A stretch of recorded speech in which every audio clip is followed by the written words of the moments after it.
Well, I got a request for a video someone would like me to do, and that is where would you want to lube? Which parts would you want to lube on the X-Maxx before running? A lot of people have an X-Maxx but don't have batteries for them yet. This is a pretty pricey truck in the first place. With tax, you're paying probably around $900. So, the truck with batteries, and if you want to get the TQI module, you're looking at least $200 for a good set of batteries. Because when I first got it, I had two 5,000 milliamp hour batteries. They worked, but gave me a pretty short runtime. So, Amazon does have a good set of batteries that gives all of the needs for this ESC motor combo. They're the Venom. I'll get one out. This is just for people who need some batteries. These are 1.7 by 1.7 by I believe 5.2 inches. They're Venom 7500 30C. I can't remember what product number they are, but they're made by Atomic RC. They come with a 1-year warranty, so if anything happens to the cells, if the balance leads break, basically anything that has to do with regular running, if the battery goes bad, and basically what you do is they will send you an email and they're going to want a picture of the battery with the warranty. You have a warranty sticker on it. I'm not going to show that because that's my number. And then they're going to ask you to submerge the battery in basically some saline water, some water with some salt in it. What that does is it completely discharges the cells, so the battery can never be used again. And then you have to send them a picture of this, so they will know that you aren't trying to rip them off. And I've actually done it before. I had three 2200 milliamp hour for my very first Phantom, the FC40 that actually took whatever battery you wanted. I bought 3 of them. It's actually called the Phantom Pack, and 2 out of the 3 ended up puffing out. And usually on a on-road car, I would still run them, even if they're puffed out, but I would be very careful charging them. But with the X-Maxx, with how much amperage it's pulling at any given time, is between 80 amps. If you all of a sudden get on the throttle 100%, it's going to pull about 300 amps. That's what the max this ESC is rated for. So you're going to want some batteries that can produce a non-stop 80 amp current, because that's what this ESC pulls, and then a 300 amp peak. Well, the Venom batteries, 7500 milliamp hour, 30C discharge, so that gives you a constant discharge of 225 amps, and a 50C burst discharge, which gives you 375 amps. More than you'll need, 75 extra amps. So, and right now I'm running at 1854 setup. I honestly don't know why Traxxas didn't run at least a 16 in the first place, because the 15 only gets you to about between 31 and 35 mile an hour, depending on the discharge of your batteries. I've seen 31, 32, 33, all the way up to 35 for people with high discharge batteries. Yes, your batteries can limit the speed, because if it's not letting out enough amperage, you don't have enough current running. And this does run at fully charged 12.6, you're running 25.2 volts. I will go ahead and tell you, when you do plug in the second battery, there is a spark. So probably my next, I have some fans coming in today to help keep the ESC cool, and I'm replacing the stock fans in the Castle 2028 fan shroud because the stock fans don't move a lot of air. The fans that I'm getting run at 14,000 RPM, and if you point the air towards a weight scale, they actually push 4 to 5 grams of air. That may not sound like a lot, but 2 of them right on top of the heat sink keeps it cool. Right now, with the 18 tooth setup, 50 degrees outside, between 50 and 60 degrees outside, the highest temp I saw with the 1854 setup was 125 degrees. Brushless motors, you're okay up to about 180 degrees. You don't want to go above that, because basically what happens with these if most brushless motors have neodymium magnets. That's why they're pretty pricey. Neodymium magnets are not cheap, and they're 4-pole. So that's between 2 and 4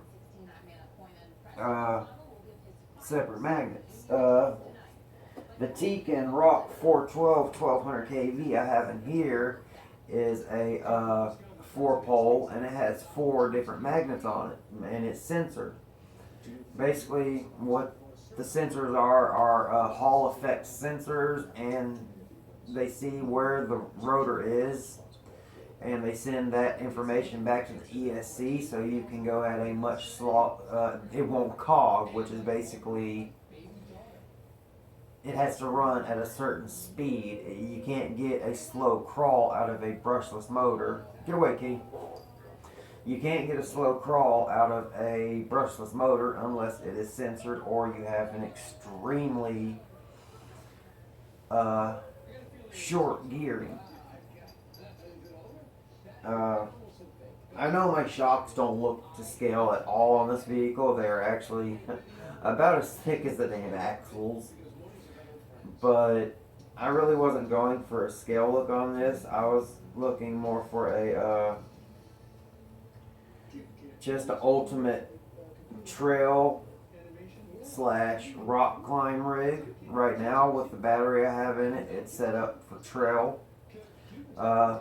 If I'm going to go rock climbing, I put in a smaller battery, so the CG center of gravity gets lowered. But back to the main topic.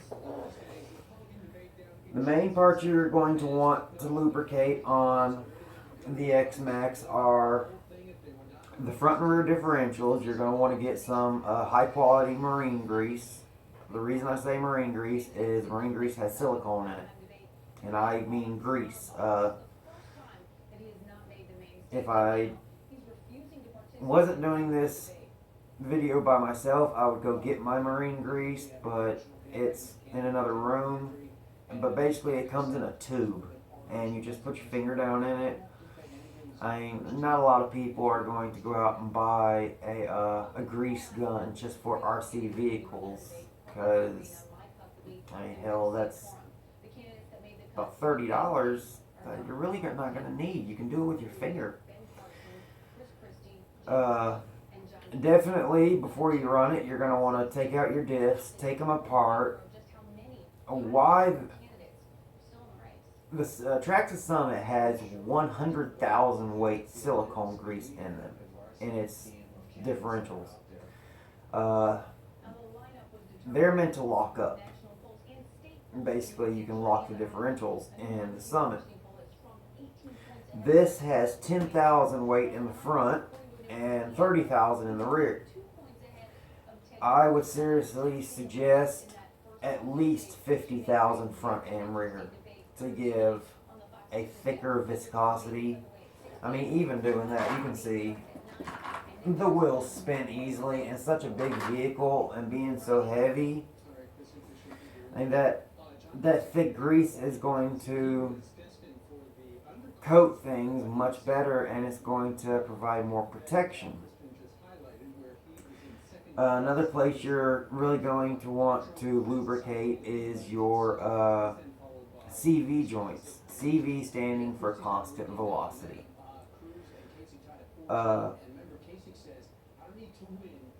These are not genuine CV joints in RC cars. CV joints in an actual car use ball bearings between 5 and 6, sometimes even more than that. And they're put together and they're held within a cage, and it basically works like a glorified U-joint, but they can move in and out of the hub, and also go at pretty extreme angles that a U-joint could not. CV joints in an RC car are nothing but a U-joint put inside of the hub itself. So they call them a CV joint, but all it is a U-joint inside the hub. If you look up what a U-joint is, you'll be able to see it. Universal is what the U stands for. So those are, let me get to them and I'll show you. It's going to take me a sec to disassemble. But it's what your axles, I need to get thing takes off my wheel, there we go. I'll do this rear one. I haven't greased mine up, so I need to do it. But I'll just take this off and show how to do it. So I will be leaving the camera frame for a sec to go get my grease, but you're going to take your wheel off. And then there is a small little metal capture clip that holds the plastic hub. Basically a retaining clip to hold the hub in place. I mean the plastic 20, I believe it's a 23 or 24 millimeter hub to hold it in place. Having to get the right tool. And yes, I have an RC bag with all my tools that I would need, extra parts, extra tires, transmitters, starters for my nitros. Hell, there it is. So you're going to take a flathead screwdriver, pry that off, and this is what that looks like. Just a little clip. And then you're going to take that off, and you're going to need to get your 2 millimeter Allen wrench. I would do it on the outside just to get to it easier. Basically disconnect the hub from the upper A-arm. You're basically needing to get the entire dog bone shaft out of the vehicle. So now you can see that's loose, and here is the axle out of it. And inside of there you have your CV joint, basically a U joint. The pin inside does come out just like that, and then you have your dog bone and the hub itself. Mine's got some dirt in it, so I'm going to clean it up before I do it. So I'm going to pause real quick, and then I'm going to go get my grease and show how to grease it up.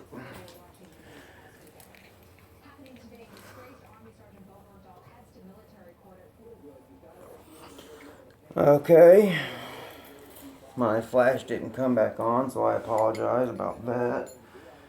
So you're going to need to get all the parts for your joint.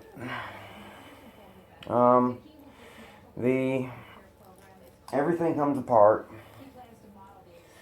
This is the big pin. And then the small pin goes through that, and the way that small pin stays in there is it is captured by the bearing.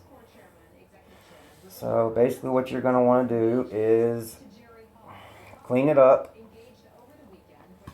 This is how your marine grease is going to come. I just have some Super Tech boat, trailer, and marine equipment marine grease. It has silicone in it, waterproof. So just take a little. It's blue. Coat the pin that goes into the dog bone. Slide it into the shaft. And then take the pin, the smaller pin. Don't coat a lot. You just want enough to lubricate it. So as you see, I'm just putting it on there. And then you got to get the hole lined up, so when you put your small pin, when you put the dog bone, the U-joint or CV joint into the dog bone back into this part, it'll just slide right through without having to hunt for that other hole. So you get that in there, push it through, and then maybe take a little bit more and put it into the hub itself on either side where it's open.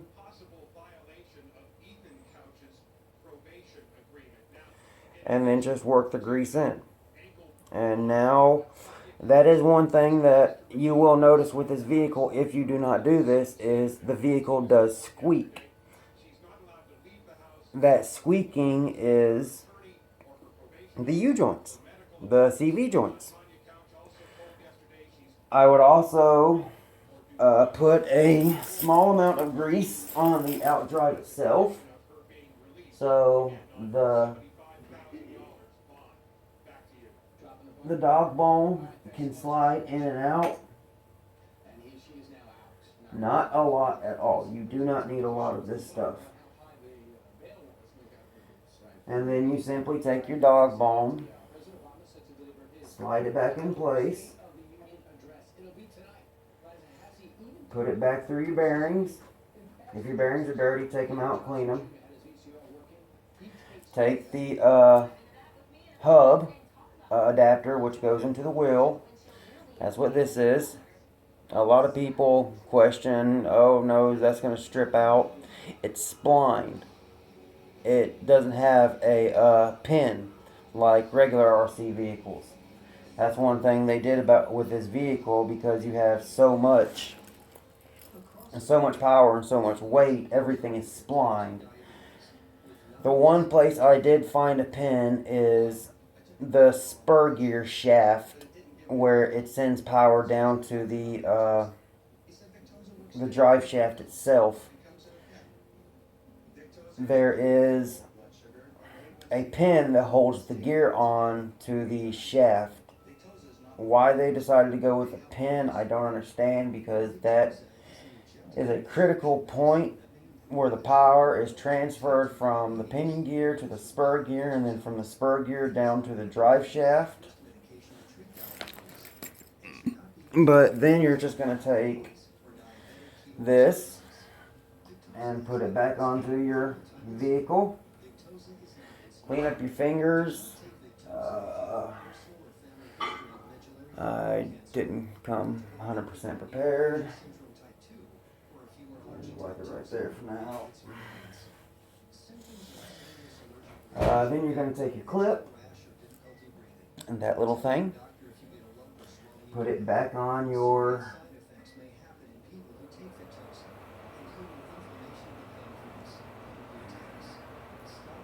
axle. Pop it back down into place so it'll hold the plastic hub adapter, and then basically why you did it to the outdrive is so when the ride height is changing, the dog bone is going in and out of the outdrive. So then you're going to put your upper A-arm back in place. Take this. You may want to grease these up. It's up to you. I'm just going to put a tiny amount on it. You don't need a lot at all. These are what hold everything together. It uses pins instead of screws. The screws do nothing but hold the pins in place. But this will make it so the suspension doesn't squeak. And push it through. Take your screw. Put it back into its hole.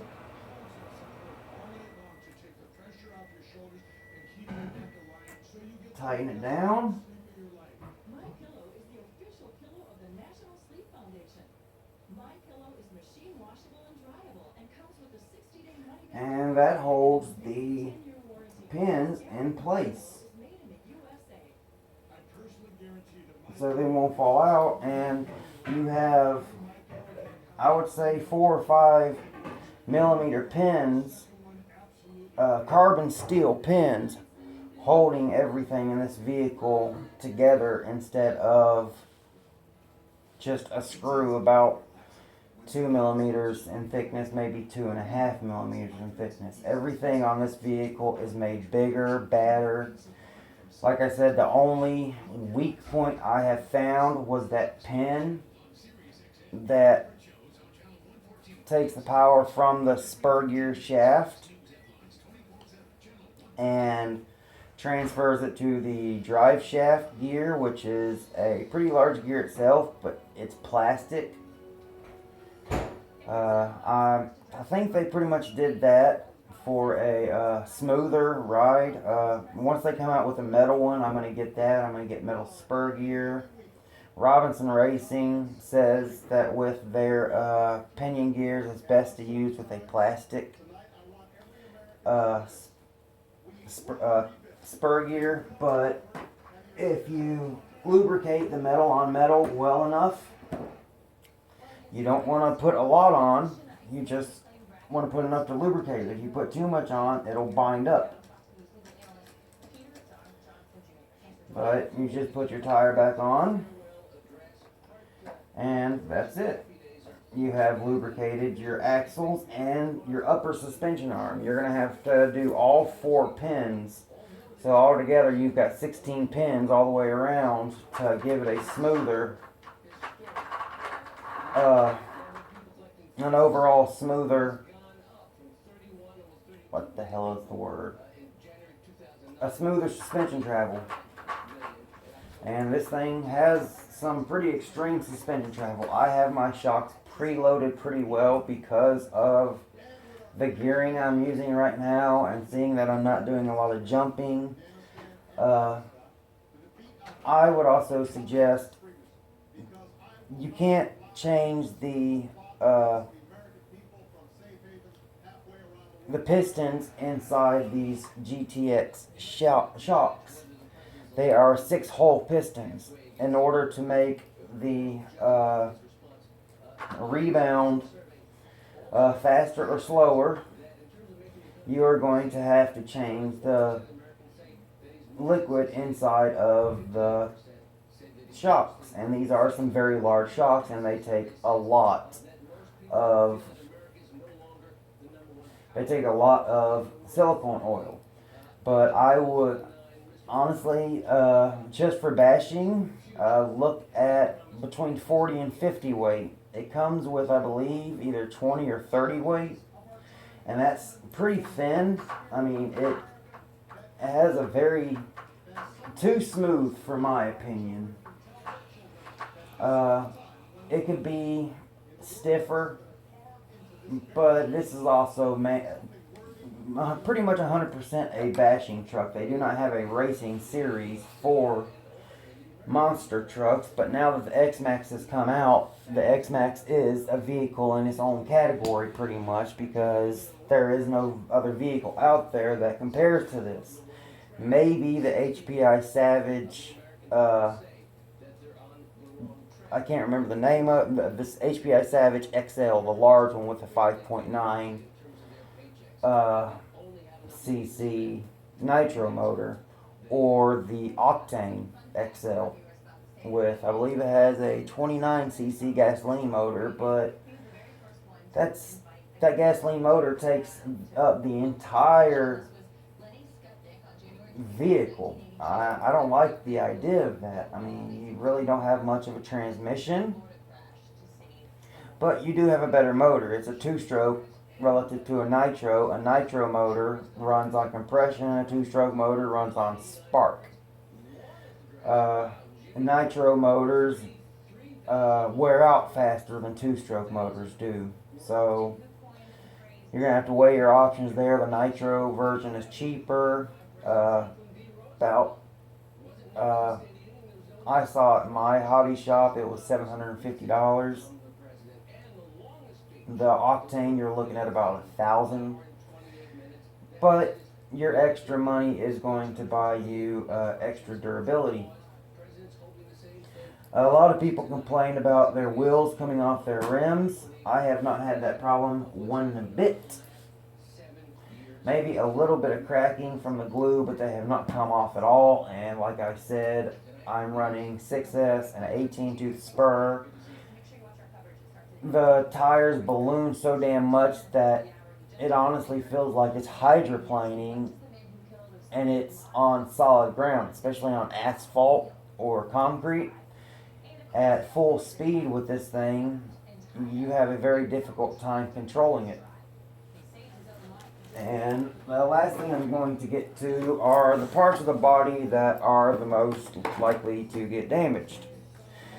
The rear of the cab section, I've already got holes through there. The rear of the bed, I've already got holes in the left side of that. Because when it flips over, these corners right here are going to get ground down. And right there you can actually see there's holes where it's just ground through. And the way I actually set up my LED kits, the front bumper, I'll put it on so you can see.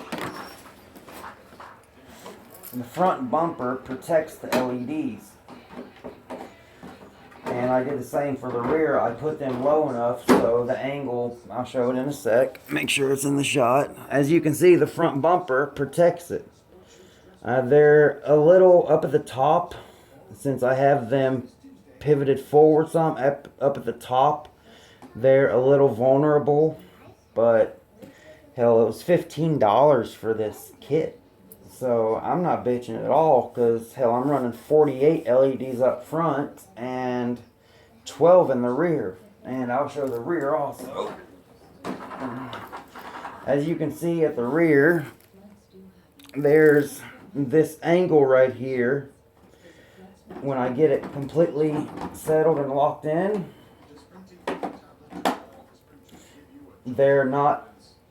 nothing can get to them if it flips over.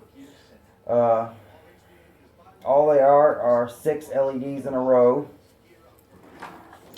and they're just flat. I didn't want to stand them up because that will make 1 or 2 of the LEDs vulnerable to getting hit and being broken. And with things like this, if you break the board, there's a possibility all of them will go out. So you have to be careful with that. But that's the parts that you will want to lube. Definitely your differentials, you want to take them apart, put some new diff oil in them, diff grease. 50,000 weight is what I used. I love it because it sort of gives you positive traction, but it still gives you enough so it can turn without locking up. A lot of people are saying, oh, go full spool, use basically completely lock it up. Well, when you turn, that's going to put a lot of stress on usually the outside tire, because the inside tire is going to be spinning slower than the outside tire. That's what the differential is for, to make it so each tire can rotate independently when going around a curve. That's why when you do this, they go in opposite directions. It makes it so they can spin independently of each other. But that's basically what you would want to lube on the X-Maxx. All 4 pins that hold the A-arms in place, because you don't have to worry about them coming out because the screws hold them in place. You basically have set screws. And your differentials, put marine grease, not a lot, put marine grease on the spur gear and a little bit in the case itself, in the bulkhead, and then put the differential in place. Make sure you get the grease into the gears, and basically the pinion gear will get greased up by the spur gear rotating around it. So, yet again, until next time, peace. I hope this helps.